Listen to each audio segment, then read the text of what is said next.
So dear students, today we are going to study the use of prepositions. Prepositions, how they can be used in a sentence and what are their importances. What is preposition? Preposition क्या है? हम सबसे पहले ये जान लें कि preposition क्या है। जैसा कि आप देख रहे हैं, preposition दो शब्दों को मिलकर बना है, प्री प्लस पोजीशन। प्री मतलब बिफोर, पहले, पोजीशन मतलब प्लेसमेंट, स्थान। तो किसी स्थान के पहले, तो किस स्थान के पहले? अब हम इसकी परिभाषा से यह जानेंगे। The definition of preposition shows what the pre and what the position is. ये प्री क्या है, पोजीशन क्या है, अब आपको इसकी परिभाषा से पता चलेगा। A preposition is a word used to link nouns, pronouns, or phrases to other words within a sentence. They act to connect the people, objects, time, and location of a sentence. जैसा कि आप देख रहे हैं, preposition एक ऐसा शब्द है जो noun, pronoun और phrases को वाक्य के बाकी शब्दों से जोड़ता है। यह noun या pronoun के place, time, manner, reason, cause, purpose आदि को बताता है। चूंकि प्रीपोजिशन किनके प्लेस, टाइम, मैनर, रीजन इनको बताता है, किनके, तो आपको यह बता दूं, चूंकि प्रीपोजिशन केवल वाक्य के ऑब्जेक्ट के पहले ही प्रयोग होता है, इसलिए हम प्रीपोजिशन के बाद ऑब्जेक्टिव केस क्या है? You have read it on pronoun chart. Pronouns are subjective, objective, or nouns are subjective, objective, or possessive. So we have to use preposition in place of before objectives. Objectives के पहले ही हमें इन्हें लगाना है। preposition के बाद हमेशा objective form of noun और pronoun का ही प्रयोग करना है। अब बात आती है कि noun और pronoun ऑब्जेक्टिव हो, सब्जेक्टिव हो, क्या करता है यह प्रीपोजिशन? तो यह प्रीपोजिशन उस ऑब्जेक्ट के, जो उस सेंटेंस का ऑब्जेक्ट है, उसके प्लेस कि वह उसका स्थान कहां पर है, समय वह किस समय पर है, मैनर उसका व्यवहार कैसा है, कारण क्या है, पर्पस क्या है, इन सब चीजों को इस प्रीपोजिशन से ही तय किया जाता है। अब आप बोलेंगे कि क्यों तय किया जाता है? तो देखिए, आप प्रीपोजिशन या इंग्लिश का इस्तेमाल दो प्रकार से करते हैं। पहला पढ़कर समझने के लिए, दूसरा समझकर बोलने के लिए या अपनी बात रखने के लिए। तो आपको दोनों ही परिस्थितियों में इनका इस्तेमाल सही तरीके से करना आना चाहिए, नहीं तो आप सही तरीके से समझ नहीं पाएंगे और फिर सही तरीके से उसका इस्तेमाल बोलने के लिए भी नहीं कर पाएंगे। इसलिए मुख्यतः मैं आपको अभी केवल दो ही प्रीपोजिशंस के बारे में बताऊंगा। रहने के लिए प्रीपोजिशंस के 6 और 7 प्रकार हैं, पर मैं आपको अभी केवल 3 ही प्रकार के बारे में बताऊंगा। टाइप्स ऑफ प्रीपोजिशन, मुख्यतः mainly preposition are of 3 types. Basically they are of 6 or 7 types, but mainly they are of 3 types: preposition of time, preposition of place, and preposition of moment. समय का बताने वाला प्रीपोजिशन, जगह बताने वाला preposition, और गति या आपके चलने की स्थिति या आपके नाउन की जो चलने की जो व्यवस्था है उसके लिए प्रीपोजिशन का इस्तेमाल कैसे किया जाता है। अब हम सबसे पहले बात करते हैं प्रीपोजिशन ऑफ टाइम के लिए।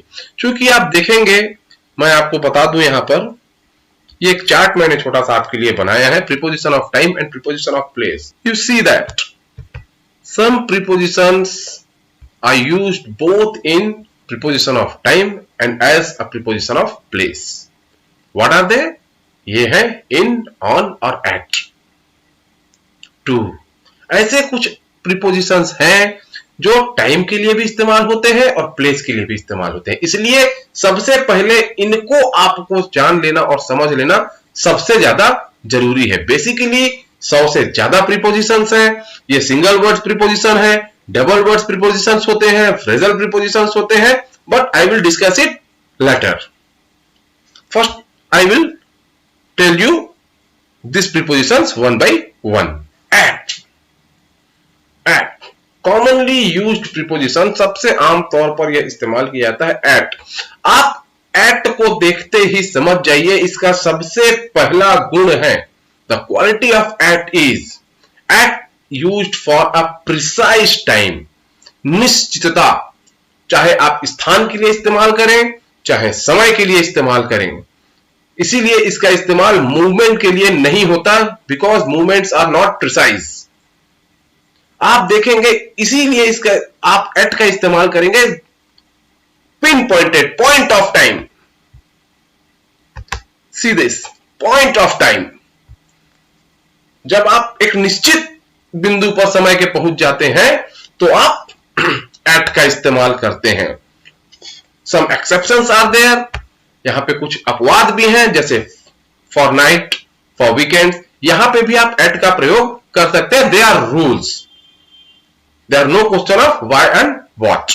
दे आर रूल्स, ये नियम है, इसलिए आपको इसे जानना है. लेकिन प्रिसाइज टाइम्स जैसे एट 3 o'clock, एट 3 PM, 3 बजे, 4 बजे, 5 बजे, आप एक निश्चित समय की बात कर रहे हैं. See an example, sorry, meet me at 5 PM. मुझे 5 बजे तुम कल मिलो. Meet me. क्या हो गया? बिल्कुल 5 बजे. As our class has started 1 PM. So that's a precise time. Nothing is longer here. यहां पे कुछ भी लंबा नहीं है, एकदम निश्चित चीज है. आप यहां पर ध्यान देंगे इनका एट का इस्तेमाल टाइम्स के लिए, at 8 PM, at midnight, at 6:30. Holidays के लिए at Christmas, at Easter, because they are also a time. अब आपको मैं एक चीज यहां पे बता दूं, टाइम. जब आप समय की बात करते हैं तो एक बात आप ध्यान रखिएगा, आप समय से क्या बोध करते हैं. समय का मतलब केवल घड़ी का समय नहीं होता. समय मतलब दिन, महीना, साल, शतक, दशक, सुबह, शाम, कल, आज. They all covered in time. The time aspect is that much. Time का जो दायरा है वो इतना बड़ा है, वह केवल घड़ी के समय से बंधा हुआ नहीं है. इसीलिए Christmas, Easter, they are also times because they are showing Christmas. What the Christmas is showing? The Christmas is showing the time of the festival. आज क्रिसमस का दिन है, आज दिवाली का दिन है, आज होली का दिन है. तो दिन भी समय है, और हम दिवाली का दिन बोले मतलब दिवाली भी हमें समय का बोध करा रही है. तो हम त्योहारों के लिए भी एट का इस्तेमाल करेंगे. जैसा कि मैंने आपको अपवाद के रूप में बता दिया, नाइट, वीकेंड, इसके लिए हम एट का इस्तेमाल करेंगे. Now see that lunch time, dinner time, breakfast time, they are all what? They are also time. ये सब क्या है? यह भी समय है. लंच का समय, डिनर का समय, ब्रेकफास्ट का समय. तो यहां पर भी हम एट का इस्तेमाल करेंगे. So the summary is that whenever you see the precise time, the smallest unit of time in your sentence, then you have to use at. Now what's in is where we use in. हम in का प्रयोग कहां पर करते हैं? in का प्रयोग हम करते हैं months, seasons, time of day, year, after a certain period of time. At used for point of time and in used for period of time. Period मतलब longer period. जब आपको समय का एक लंबा दायरा का एहसास हो, उसका भाव हो, तब हम in का इस्तेमाल करते हैं. जैसे महीनों में, मौसमों में, सॉरी, ऋतुओं में, टाइम ऑफ अ डे, दिन का समय, साल, इन सब चीजों के लिए हम in का प्रयोग करते हैं. और जब भी हमें लंबे समय का भाव आता हो तब हम समय के प्रीपोजिशन के रूप में इनका प्रयोग करेंगे अपने हर टाइम ऑब्जेक्ट के साथ. अब देखिए आप, ईयर्स, जब भी हम साल का उपयोग, साल की बात करेंगे 1992, 2006, 1985, 1786, तो हम इनका इस्तेमाल करेंगे। मंथ का इस्तेमाल करेंगे इन दिसंबर, इन जून। दशकों का इस्तेमाल करेंगे 60s, 70s, 90s, 1790s, 1890s। Centuries का इस्तेमाल करेंगे 19th century, second century, first century, हम इनका इस्तेमाल करेंगे। विंटर, समर, गर्मी, ठंडी, इनके लिए हम इनका इस्तेमाल करेंगे। सुबह, शाम, दोपहर, इनके लिए हम they are times of day. What are they? They are times of day. ये दिन का समय है, सुबह का समय, दोपहर का समय। यह दिन को हम इन तरह भागों में बांटते हैं ना, इसीलिए हम इसे दिन का समय कहते हैं और इसमें हम इनका प्रयोग करेंगे। On,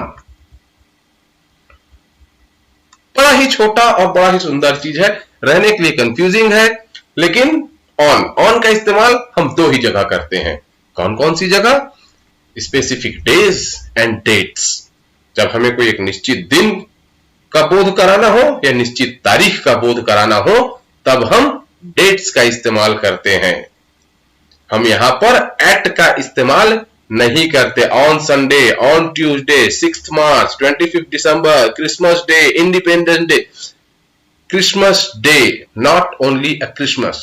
If we say Christmas, then we use at. But if we say Christmas day, we use on. On Independence Day, on my birthday. अब आप कहेंगे कि on के जगह हम at का प्रयोग क्यों नहीं कर सकते? Because we are using the precise time. So let me. They are not the smallest unit of time. Look at this. We will go school in December, on 12th December at 12 o'clock. तुमसे पूछा गया तुम school कब जाओगे? हम दिसंबर में जाएंगे। अरे दिसंबर में कब?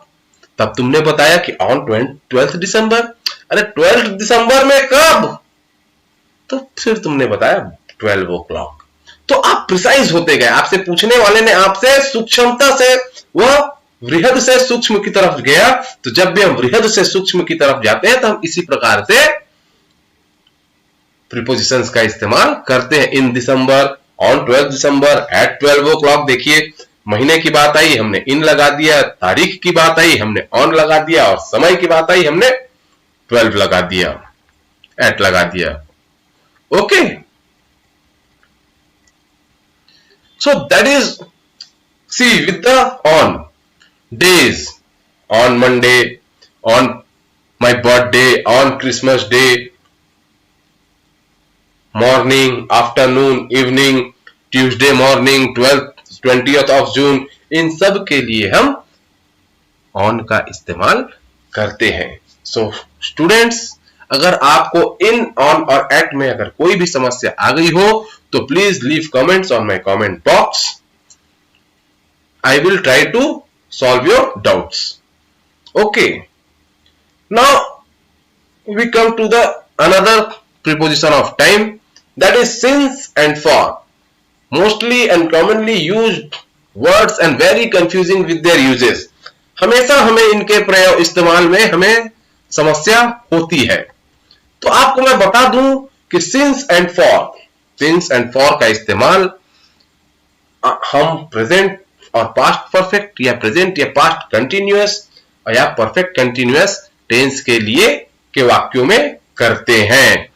और यहां पर सिंस और फॉर का बहुत छोटा सा इस्तेमाल है फ्रेंड्स, आप उसको ध्यान दीजिएगा। बस छोटी सी बात है, अगर वो आपने क्लिक कर ली तो आपको सिंस और फॉर के इस्तेमाल में कभी भी समस्या नहीं जाएगी। Since from a point to a time of speaking. अगर हम किसी ऐसे समय के बारे में बात कर रहे हैं जिसकी शुरुआत बहुत पहले हुई थी, लेकिन वह आज हमारे बोलने के समय तक चल ही रही है, तब हम सिंस का इस्तेमाल करते हैं। From a point to a time of speaking. I have been teaching here since 1998. मैं यहां 1998 से पढ़ा रहा हूं। इसकी शुरुआत कब हुई? 1998 में from a point of time is 1998। और जब मैं यह बात बता रहा हूं, आई हैव बीन, मैं पढ़ा रहा हूं, I am doing this work from the, that is the time of speaking. तो जब इस प्रकार की घटना हो, इस प्रकार के किसी वाक्य में आपको अपना भाव रखना हो, तो जब आप एक समय से आज तक, या आप ध्यान दीजिएगा, अगर आपने समय का निश्चित इस्तेमाल कर दिया जैसा आप एट में करते हैं, तो आपको सिंस का प्रयोग करना है। यहां पर आप एट का प्रयोग नहीं कर सकते, क्योंकि एट मतलब आप यहां पर आप एट लगा के देख लीजिए, I have been teaching here at 1998, तो आप कंटिन्यूअस टेंस ही कहां बना पाए। मैं यहां पे 1998 में पढ़ा रहा था, नहीं, आप तो आज भी पढ़ा रहे हैं, तो यहां पर आप एट का इस्तेमाल नहीं कर सकते।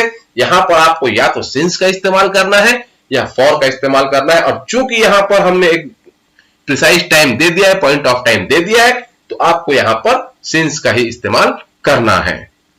हां, लेकिन जब हम एक पीरियड की बात करते हैं, हमारे पास एक प्रिसाइज टाइम नहीं है, हमारे पास एक अंतराल है समय का, तब हम फॉर का इस्तेमाल करते हैं। I have been teaching here for 2 years, मैं 2 साल से पढ़ा रहा हूं, तो मैंने एक टाइम पीरियड यहां पे डिफाइन किया हुआ है, तो यहां पर हमें फॉर का इस्तेमाल करना होगा।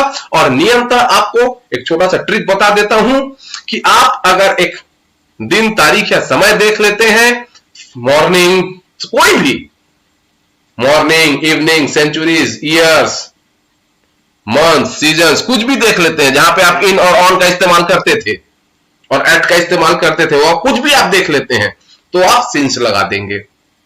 लेकिन जैसे ही आप दिन के सामने में कोई न्यूमेरिकल वर्ड देखते हैं, 1 2 3 last 4 5 6 7 8, I will show you that.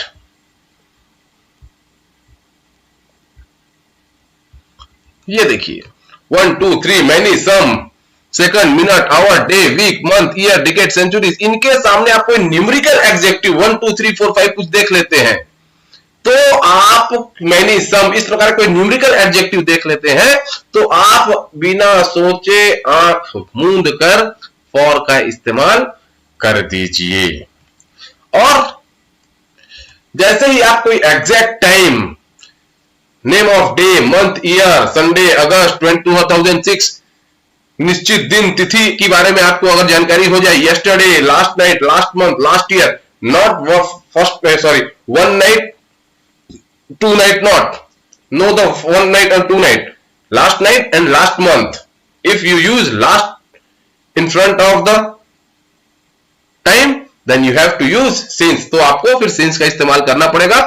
1 रात, 2 रात, 3 रात बोलोगे तो फिर फॉर का इस्तेमाल करना पड़ेगा, लेकिन last month, last night, last year बोलोगे तो सिंस का इस्तेमाल करना पड़ेगा। नेम ऑफ फेस्टिवल्स का इस्तेमाल किया आपने, तो आप सिंस का इस्तेमाल कर दीजिए, because they are also a point of time. Arrival, departure, birth, death, marriage का इस्तेमाल किया, because they are also a point of time, they don't have any periods. आप आए एक निश्चित समय है, आप गए एक निश्चित समय है, आप पैदा हुए एक निश्चित समय है, आप मरे एक निश्चित समय है, आपकी शादी हुई एक निश्चित समय है, तो आप इनके लिए सिंस का ही इस्तेमाल करेंगे। One small but important preposition of time is from and to. You don't have to bother about it, बहुत छोटा सा चीज है। From beginning of period to end of period, जब भी आप से तक का इस्तेमाल करते हैं, तो जैसे सोमवार से बुधवार तक, तो शुरुआत कहां से हुई है, बिगिनिंग ऑफ पीरियड क्या है, सोमवार, मंडे, तो फ्रॉम मंडे, अंत कहां हो रहा है, वेडनेसडे, एंड ऑफ पीरियड, तो to Monday. Used to show the time when something starts and until and used to show a time when something ends, तो आप from और to का इस्तेमाल इस प्रकार से भी कर सकते हैं। till and until, don't bother about it, till और until shows the end of period। जब आप किसी काम के खत्म होने तक का इंतजार करते हैं या उसकी बात कर रहे होते हैं, तब आप टिल या अनटिल का इस्तेमाल करते हैं। जैसे वी वेटेड टिल और अनटिल रेन स्टॉप्ड, मैंने इंतजार किया जब तक बरसात रुक गई। यहां पे अनटिल, जब तक बरसात रुक गई, टिल नहीं रुक गई, अनटिल। ठीक, आप कोई भी भाव पैदा कर सकते हैं, आप बोलने के ऊपर निर्भर करता है यहाँ पे कि आप किस भाव से बोलना चाहते थे। जब तक बरसात रुक गई, मैंने इंतजार किया, then you will positive sentences बना रहे हैं, टिल बना दीजिए। आप अनटिल बना देंगे तो नेगेटिव सेंस हो जाएगा वो, और इससे ज्यादा कुछ नहीं है। बाकी अर्थ आपके भाव कहने का वही रहेगा। Okay, one important preposition of time is during. During क्या है? जब कोई घटना हो रही हो तब हम नाउन के पहले ड्यूरिंग का प्रयोग करते हैं। आई लिव्ड ड्यूरिंग रेन, मैं गया पानी गिरते समय, जब पानी गिर रहा था। मतलब वह घटना घट रही थी, तब आप नाउन के पहले, here rain is a noun, here rain is not a verb, तो आप नाउन के पहले ही अराइव्ड ड्यूरिंग मूवी, पिक्चर चलते समय वह आया। तो ये ड्यूरिंग मूवी मतलब बताते हैं कि वो जो मूवी है वो वहां पे चल रही थी। The phone rang during we were studying, तो यहां पे देखिए ड्यूरिंग कहां पे लगाएंगे हम? The phone rang we were during studying नहीं होगा, द फोन रैंग।